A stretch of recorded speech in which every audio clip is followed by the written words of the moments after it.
The late afternoon sun, usually a warm embrace on my skin, felt like a judgmental glare as I pulled my aging minivan into my own driveway. It was a familiar ritual, one I'd performed countless times over the past 7 years.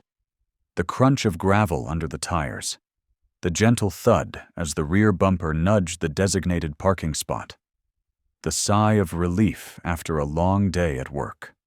Today, however, the relief was short-lived, replaced by a prickle of unease that crawled up my spine. From my vantage point behind the steering wheel, I could see her, Mrs. Gable, or as I'd privately, and perhaps unfairly, nicknamed her, HOA Karen.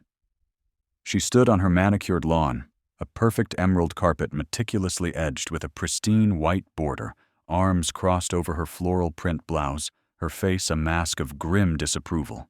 The very air around her seemed to vibrate with an unspoken yet palpable outrage.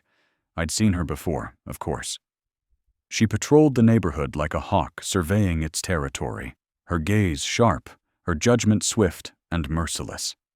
Her domain was the Meadowbrook Estates, a planned community where every blade of grass was supposed to be precisely 3 inches high, every fence painted a uniform shade of beige, and every car parked with military precision. And Mrs. Gable, with her perfectly coiffed silver hair and a binder overflowing with HOA regulations, was its self-appointed enforcer. Normally, her scrutiny was directed at errant recycling bins or the occasional rogue dandelion, but today, her focus was squarely on my driveway, and more specifically, on my car.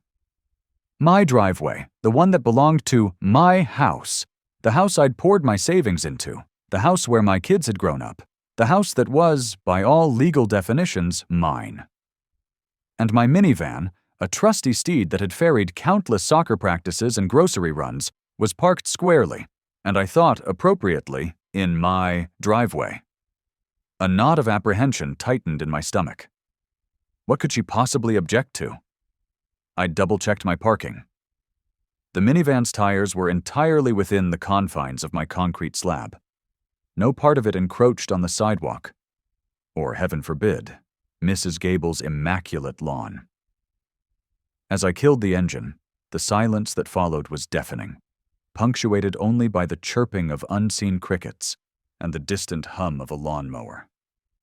Mrs. Gable took a step forward, her posture stiffening. Her eyes, the color of faded denim, narrowed. "Mr. Henderson," she called out, her voice carrying an unnerving, saccharine sweetness that was far more menacing than any shout. "A moment of your time, if you please."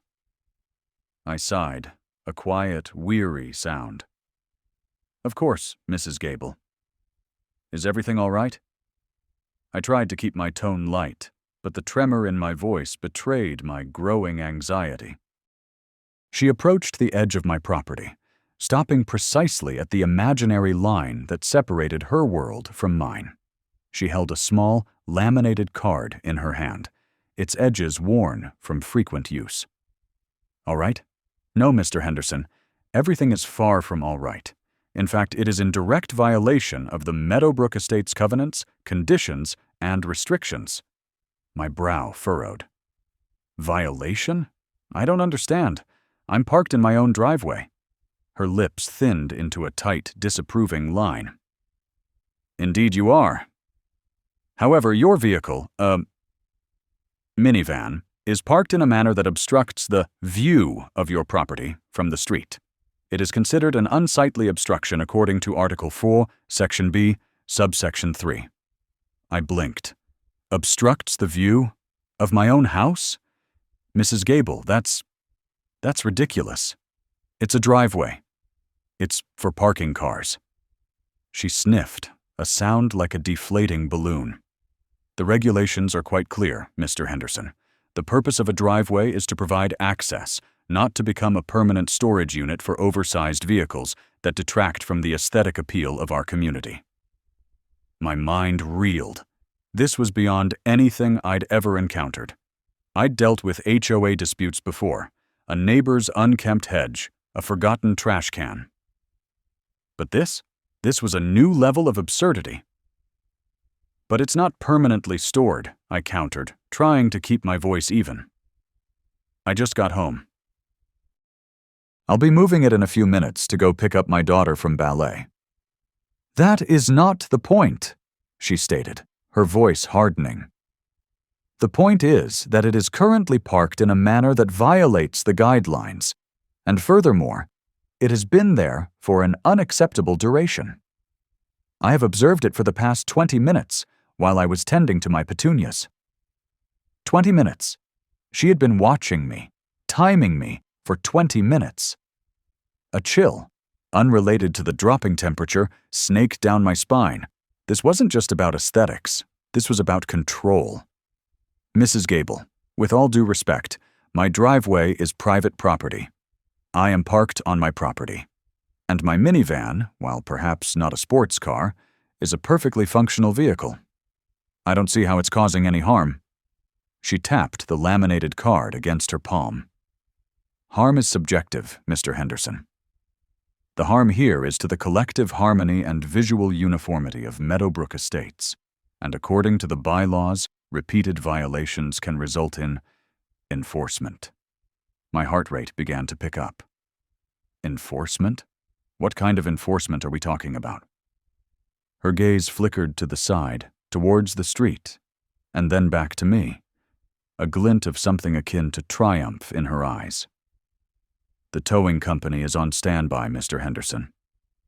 Should a vehicle remain in violation for more than 15 minutes without proper authorization, the HOA reserves the right to have it removed at the owner's expense. My jaw dropped. Towing? My car? For being parked in my own driveway? You can't be serious, I breathed, the words barely audible. I'm always serious about upholding the standards of Meadowbrook Estates, Mr. Henderson, she said, her voice now devoid of its earlier saccharine tone, replaced by a steely resolve. The towing company has been contacted. They are en route. If your vehicle is not moved within the next 5 minutes, they will proceed with the tow. Panic began to set in, a cold wave washing over me. 5 minutes. I looked at my minivan, then at Mrs. Gable, her posture unwavering, her expression unyielding. This was it. This was the moment the absurd reality of living in a hyper-regulated HOA community collided head-on with my own sense of reason and ownership. I was about to have my car towed, from my own driveway, by a Karen. The digital clock on my aging minivan's dashboard glowed 4:27 p.m., a stark, unforgiving red against the darkening afternoon. 5 minutes. That was all I had. 5 minutes before Mrs. Gable's self-appointed reign of terror would cost me $1,000 and a whole lot of dignity. My mind reeled, trying to process the sheer lunacy of the situation. My car, parked on my driveway, in front of my own house, was about to be towed because it was there. Article 4, Section B, Subsection 3, I muttered, the words tasting like ash in my mouth. I'd never even glanced at that subsection before. Who reads that stuff? Apparently Mrs. Gable did. And she'd memorized it, and she wielded it like a medieval knight wielded a sword, except her weapon was a laminated binder overflowing with HOA regulations. Mrs. Gable, standing on her manicured lawn like a sentinel guarding the gates of Hades, adjusted her grip on the binder. Her floral print blouse, a riot of cheerful daisies, seemed to mock the grim disapproval etched onto her face. Her perfectly coiffed silver hair was an unassailable fortress, impervious to the gentle breeze that rustled the leaves of the oak trees lining the street. Beside her, a hulking tow truck, painted a garish yellow that screamed, "Grief on wheels," idled with a low rumble, its winch poised like a predatory talon. The driver, a burly man with a perpetually bored expression, lounged against the cab, occasionally glancing at his phone, utterly detached from the unfolding absurdity. He'd seen it all, I supposed. Probably towed more perfectly innocent cars from Meadowbrook Estates than I'd had hot dinners. "Mr. Henderson?" Mrs. Gable's voice, a saccharine sweetness that could curdle milk, cut through the hum of the tow truck. "We are rapidly approaching the deadline. I would hate for this to become a protracted and unpleasant affair for all parties involved, especially for you." A prickle of unease that had been crawling up my spine intensified, threatening to become a full-blown panic attack. "Unacceptable duration?" I stammered, gesturing wildly at my own driveway. "It's been 20 minutes. I just got home from work. I haven't even had a chance to get out of the car." "The regulations are quite clear, Mr. Henderson," she replied, her voice losing a sliver of its sweetness, revealing the steely resolve beneath. "Vehicles are to be parked in garages or designated guest parking. Extended street parking, and by extension, prolonged driveway parking that obstructs the visual harmony of the streetscape, is expressly forbidden." She tapped a page in her binder with a manicured finger.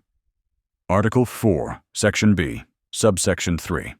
It's quite explicit. Visual harmony. My minivan, a sensible if slightly dented silver chariot that had carried my family through countless soccer practices and grocery runs, was offending the visual harmony of Meadowbrook Estates." I wanted to laugh, but the sound lodged in my throat, a strangled, hysterical noise. But it's my driveway!" I practically shouted, the tremor in my voice betraying my rising desperation. "It's my house. This is private property." "Meadowbrook Estates is a community, Mr. Henderson," she corrected, her gaze unwavering. "And as such, we all have a shared responsibility to maintain its aesthetic appeal and property values. Your vehicle, by its very presence, detracts from that shared vision." She paused, letting the implication hang in the air like a bad smell. "And frankly, it clashes with the Petersons' prize-winning roses across the street. They're a delicate shade of sunset blush, you see." I stared at her, my mind struggling to catch up. Sunset blush roses. My minivan was an affront to roses. This wasn't just about rules. This was about a warped sense of reality, a power trip disguised as civic duty. This was HOA Karen gone truly, irrevocably wild. "Are you serious?" I asked, my voice barely a whisper. "I am always serious when it comes to the covenants and restrictions that protect our investment," she stated, her chin held high. "Now, I suggest you move your vehicle. The tow truck is on standby, and their rates are quite substantial."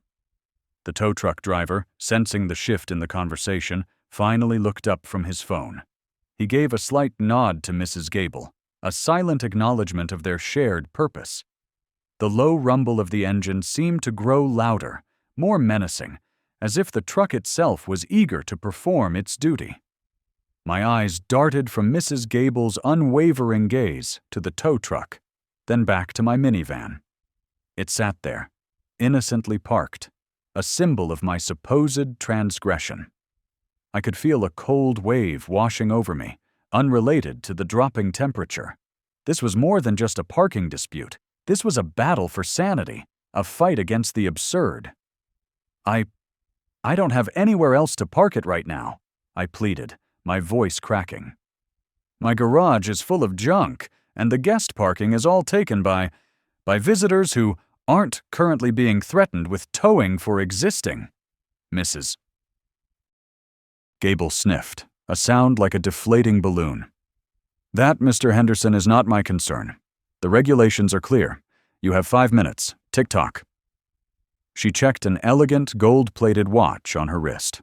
4 minutes and 30 seconds, to be precise. Panic, hot and sharp, pricked at my senses. What could I do? I couldn't fight a tow truck. I couldn't argue with Mrs. Gable. She was a brick wall of self-righteousness. My mind raced, desperately searching for a loophole, a hidden clause, anything. But what if it's a medical emergency? I blurted out, grasping at straws. What if I suddenly felt ill and had to pull over for a minute? Mrs. Gable's lips curved into a faint, almost imperceptible smile. Article 6, Section C, Subsection 2. she recited smoothly. Temporary cessation of vehicle operation for emergent personal needs is permissible, provided the vehicle is removed promptly upon resolution of the emergent condition. 20 minutes, Mr. Henderson, is hardly prompt. My jaw dropped. She had an answer for everything. She was like a legalistic ninja, armed with bylaws and the unwavering belief that she was on the side of righteousness. The sheer, unadulterated power she wielded in this manicured little kingdom was terrifying. "This is insane," I finally managed to choke out. "My car is mine. This is my property. It's not hurting anyone. It is hurting the aesthetic integrity of Meadowbrook Estates," she countered, her voice as cold and sharp as a shard of ice. "And it is impacting the view from the Petersons' prize-winning roses." I clenched my fists, my knuckles turning white. The sun, usually a warm embrace on my skin after a long day, now felt like a judgmental glare, illuminating my humiliation. The chirping of unseen crickets, usually a soothing soundtrack to the late afternoon, now sounded like mocking laughter. The distant hum of a lawnmower from a neighboring street, a sound that typically signified peace and order, now felt like a prelude to chaos. I need to call my lawyer," I said, the words a desperate bluff. I didn't have a lawyer. I barely had time to pay my bills, let alone engage in a property dispute with a tyrannical HOA president. Mrs. Gable merely raised an eyebrow. "By all means, Mr. Henderson. But I doubt even the most seasoned attorney can argue with the plain text of the covenants." 3 minutes and 45 seconds. The tow truck driver, perhaps sensing my desperation, gave a subtle shift in his posture. He was ready. The engine revved slightly, a low growl that vibrated through the concrete slab of my driveway. I imagined the hook sliding under my tires, the jolt as my car was lifted. My shame amplified for all the perfectly manicured lawns and judgmental eyes of Meadowbrook Estates to witness. My gaze fell on my minivan again. It was just a car. A symbol of my everyday life, my hard work, my right to simply be in my own space. And now it was a pawn in Mrs. Gable's game of power. A knot of apprehension tightened in my stomach, a feeling of utter helplessness threatening to engulf me. What if I just drive it around the block?"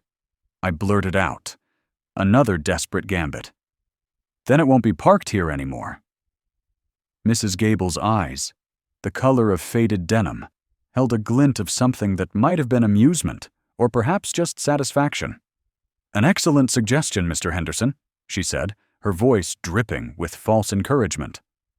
However, Article 4, Section B, Subsection 3 also addresses transient parking and repeated maneuvers to circumvent established regulations. Driving around the block would merely be a temporary reprieve, and frankly, would only draw further attention to your non-compliance. My mind reeled. She had thought of everything. Every possible escape route was blocked by a carefully worded clause. It was a perfectly constructed cage, and I was trapped inside. This is theft," I whispered, the accusation hanging in the air. "This is enforcement, Mr. Henderson," she corrected, her tone firm. "Enforcement of the rules that we all agreed to when we purchased our homes." "I didn't agree to this," I protested, my voice rising in a pitch I hadn't heard since I was 10 years old and had my favorite toy taken away. "I agreed to maintain my lawn and not paint my house neon pink. I didn't agree to have my car towed for sitting in my own driveway." "The covenants are binding," she said, unmoved.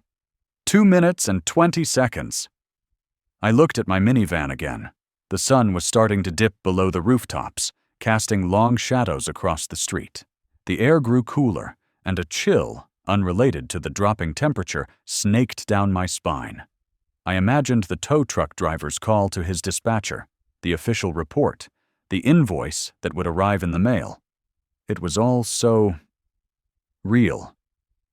So absurdly, terrifyingly real. What could I do? I could refuse to move it and let them tow it, facing a massive bill and a protracted fight. Or I could cave, move the offending minivan, and live to fight another day. But with the gnawing humiliation of having been defeated by a clause about visual harmony and prize-winning roses. I took a deep, shaky breath, trying to quell the panic. I looked at Mrs. Gable, her face a mask of grim determination. I looked at the tow truck, its engine a low, expectant growl. And then I looked at my minivan, my trusty steed, my symbol of freedom and independence. "You know," I said, my voice surprisingly steady, "I think you've made your point, Mrs. Gable." Her perfectly sculpted eyebrow arched slightly. "Indeed." "Yes," I continued, forcing a smile that felt like a grimace. "I think I understand the severity of the situation now. Visual harmony. Sunset blush roses. It's all very clear." I paused, letting the silence stretch. Perhaps it's time for me to take my car for a little scenic drive. A flicker of something unreadable crossed Mrs. Gable's face. Was it disappointment? Or just the grim satisfaction of a battle won? "A wise decision, Mr. Henderson," she said, her voice regaining that saccharine sweetness. "A very wise decision indeed." She gave a small, curt nod to the tow truck driver. The growl of the engine subsided, replaced by a disappointed sigh. The driver, with another bored glance at his phone, put the truck in reverse and slowly pulled away, disappearing down the street, taking the looming threat of immediate financial ruin with him. I watched him go, a knot of apprehension slowly loosening in my stomach, replaced by a simmering anger. I turned back to Mrs. Gable, who was now meticulously closing her binder, as if the entire encounter had been a routine chore. "Thank you for your guidance, Mrs. Gable," I said, my voice laced with a sarcasm I hoped she wouldn't detect. She gave a tight, polite smile. "Just doing my part, Mr. Henderson. Just doing my part to maintain the beauty of Meadowbrook Estates." She then turned and, with a final lingering glance at my minivan, walked back towards her own impeccably manicured lawn, leaving me alone on my driveway, the late afternoon sun now feeling like a judgment. But at least, for now, a judgment I could escape. I got into my minivan, the familiar scent of worn leather and stale coffee a welcome comfort. I started the engine, the roar of it a defiant declaration against the oppressive order of the neighborhood. I pulled out of my driveway, not around the block, but turning decisively in the opposite direction. Towards the highway. Towards freedom. Towards a place where a minivan parked in front of one's own house wasn't an offense against the visual harmony of the universe.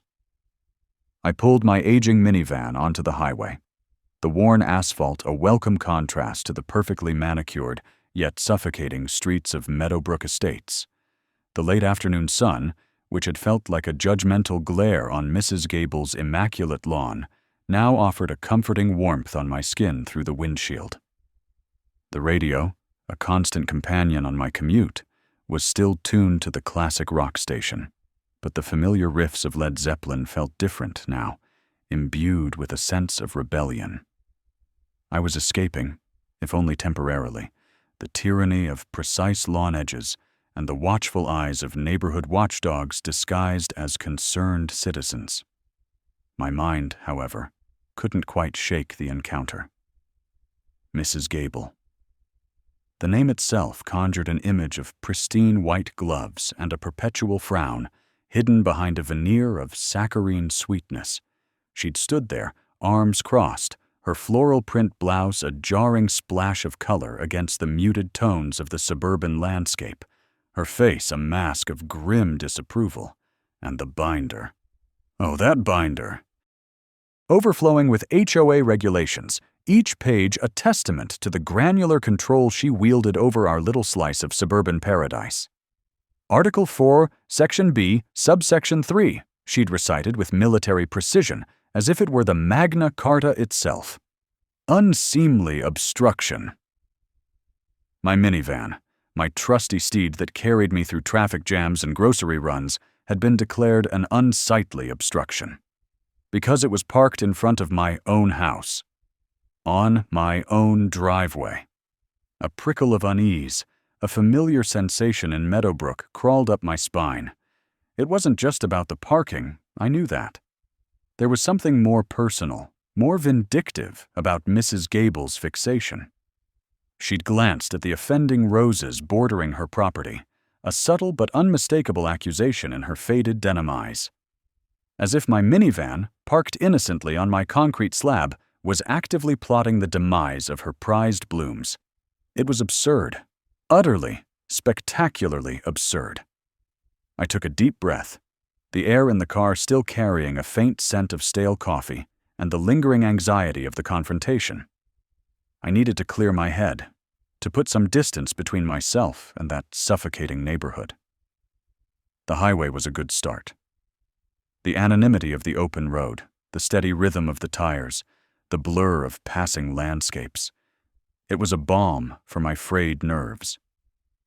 But still, the questions gnawed at me. Why my minivan? Why now? I'd parked there countless times before, and while Mrs.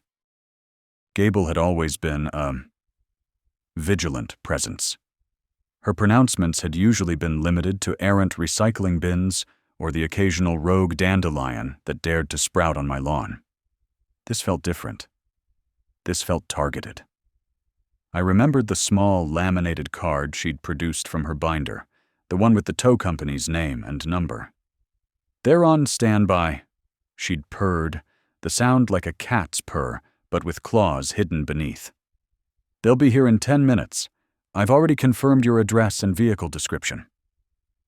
It had been delivered with such chilling efficiency, such almost gleeful anticipation, that it sent a chill, unrelated to the dropping temperature, snaking down my spine. My mind reeled, trying to piece together a logical explanation. Had I inadvertently offended her? Was it a long-held grudge I was unaware of? Had my minivan, in its unassuming beige glory, somehow offended her aesthetic sensibilities in a way that transcended mere HOA bylaws? Perhaps it was the color. Beige. The color of surrender, of conformity. Of beige. Maybe Mrs. Gable had a thing for vibrant hues, or perhaps she just hated beige. Then there was the possibility that it wasn't about the minivan at all. What if it was about me? Had I, in some unwitting way, become the neighborhood pariah? I'd always considered myself a decent neighbor. I mowed my lawn, I shoveled my snow, I even waved to people, though sometimes it felt like a Herculean effort. As I merged onto a different highway, heading towards a town I'd only visited once before, a faint, almost imperceptible tremor ran through the steering wheel. I glanced down at my hands. They were steady, but the tremor was there.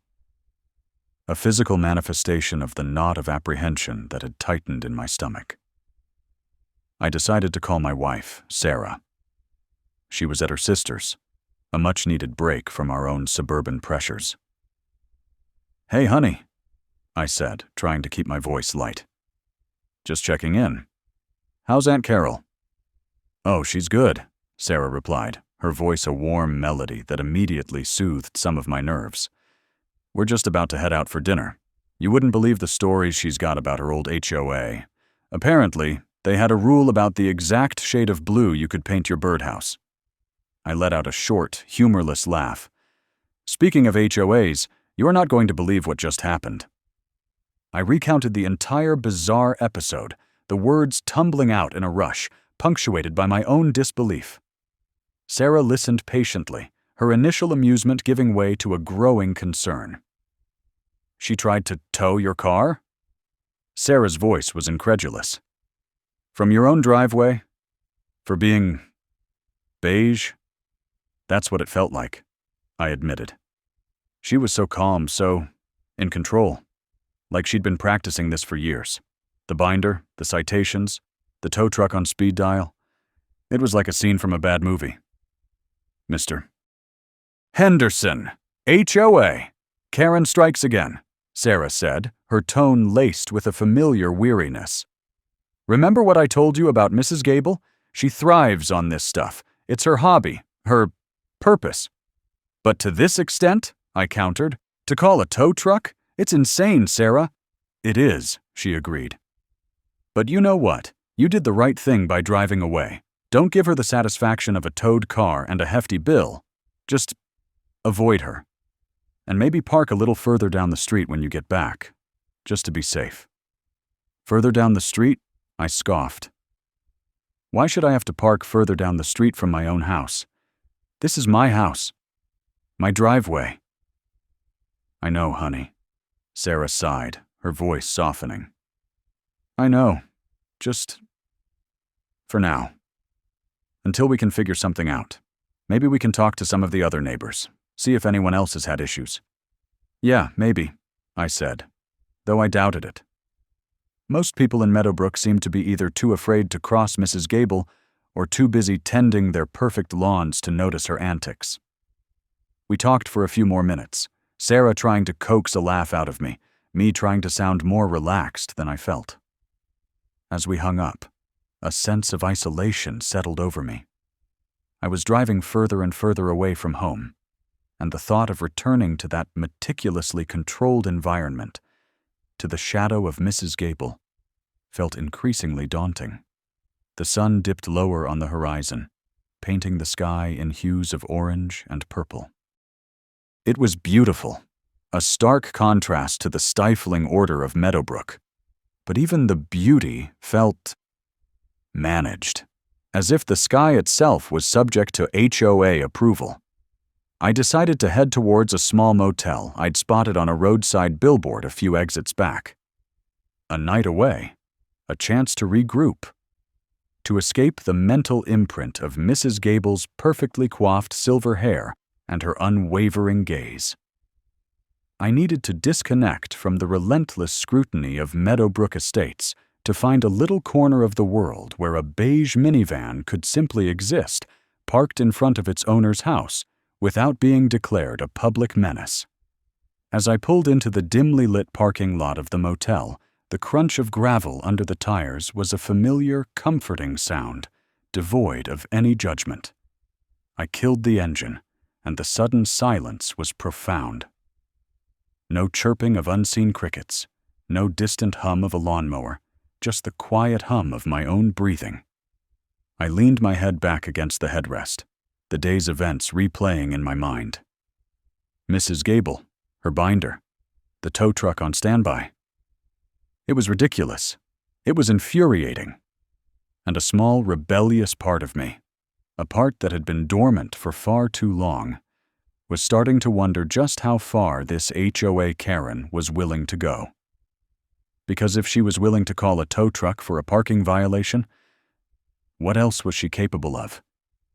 The thought sent a cold wave washing over me, a premonition that this wasn't just about a minivan parked in the wrong spot. This was just the beginning. The roar of the minivan's engine was a pathetic counterpoint to the gnawing frustration that had begun to coil in my gut. Highway 17 stretched out before me, a ribbon of asphalt unfurling toward an uncertain destination. Meadowbrook Estates, with its pristine lawns and suffocating uniformity, felt a million miles away, though in reality I'd only driven for 10 minutes. 10 minutes of pure, unadulterated absurdity. I glanced in the rearview mirror, half expecting to see Mrs. Gable's smug face peering out from behind a perfectly trimmed hedge, her eyes narrowed in triumph. But there was nothing but the familiar, slightly faded dashboard of my aging minivan and the blur of trees alongside the road. Still, the prickle of unease remained, a phantom sensation of her judgmental gaze.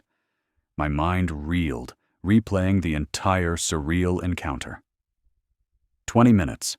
20 minutes parked in my own driveway, on my own concrete slab, and it constituted a violation worthy of a tow truck.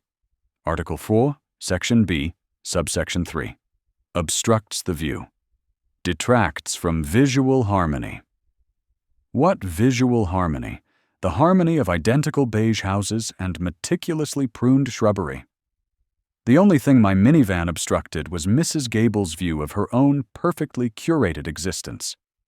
She probably couldn't stand the fact that my vehicle, a humble workhorse that had faithfully transported my family for years, dared to exist in her meticulously sculpted suburban diorama. And the Petersons' roses? Seriously? Were we now living in a HOA-run botanical garden where even a parked car was a threat to the delicate ecosystem of prize-winning blooms? It was beyond ridiculous. It was personal. I could practically feel the gears grinding behind her saccharine smile, the wheels of her miniature HOA-sanctioned tyranny turning with a malevolent glee. She wasn't just enforcing rules, she was wielding them like a weapon, and I had apparently become her target. I punched the accelerator, the minivan responding with a tired groan. Where was I even going? Just away from the suffocating embrace of Meadowbrook Estates and its iron-fisted rule-keeper. I needed space, time to process the sheer, unadulterated gall of it all. Maybe I'd head towards the old diner on the edge of town, the one with the cracked vinyl booths and the coffee that tasted perpetually of burnt toast. At least there, the rules were simple. Order food, pay, leave. No one was going to cite you for the existential dread your car might be projecting onto the surrounding asphalt. As I merged onto the highway, the wind whistling through the slightly ajar window, a cold wave washed over me. It wasn't just the absurdity of the situation. It was the realization that this wasn't an isolated incident. Mrs. Gable, with her binder overflowing with regulations and her uncanny ability to spot a rogue dandelion from 50 yards, was a force of nature within our community. She was the self-appointed guardian of Meadowbrook's immaculate facade, and I had just learned firsthand just how far she was willing to go to maintain it. I thought about the other residents. Were any of them as fed up as I was? Or had they all caved, surrendered their individuality, their very right to park their own cars in their own driveways, for the sake of peace? The thought made my stomach clench. I knew old Mr. Henderson, 2 streets over, had received a sternly worded letter about his bird feeder, attracting undesirable avian elements. And then there was the young couple on Willow Creek Lane who'd been told their porch swing was too casual for the neighborhood's aesthetic. We were all under her microscopic gaze, our lives dictated by her interpretations of arcane bylaws. A flicker of defiance ignited within me. I couldn't just let this go.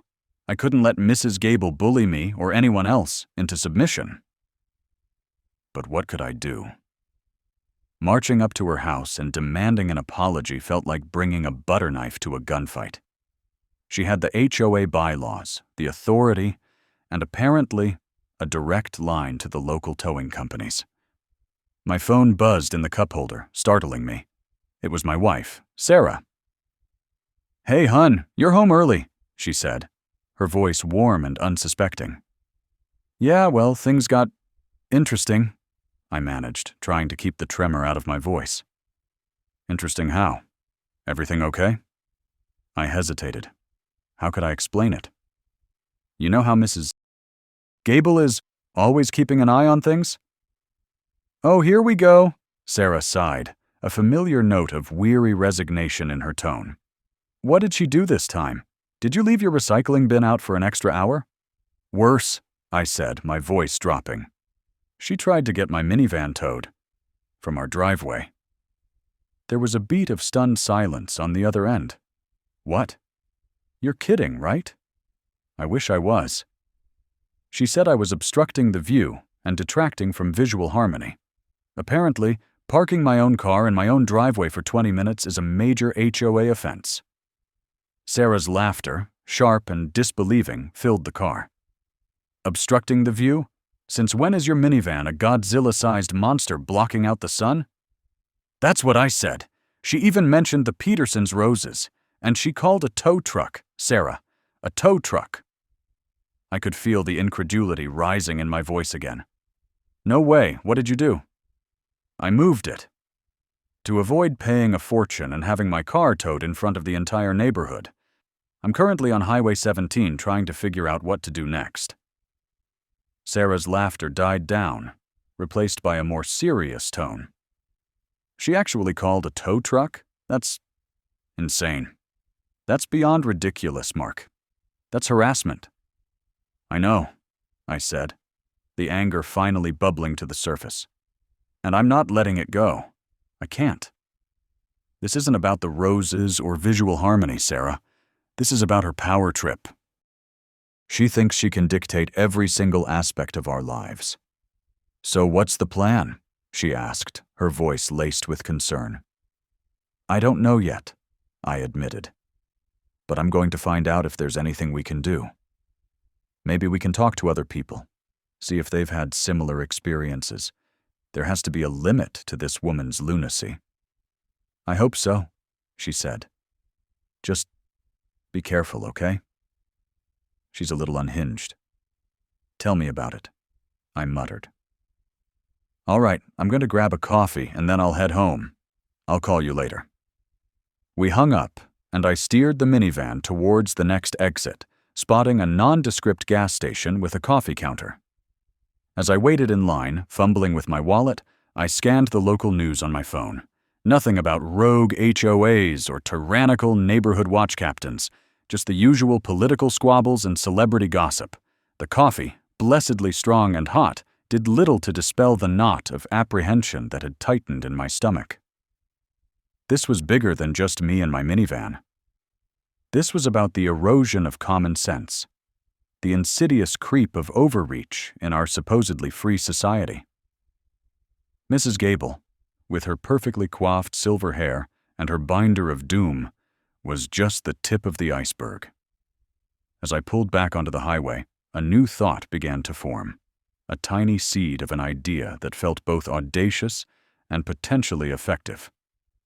Mrs. Gable thrived on her authority, on the fear and compliance of her neighbors.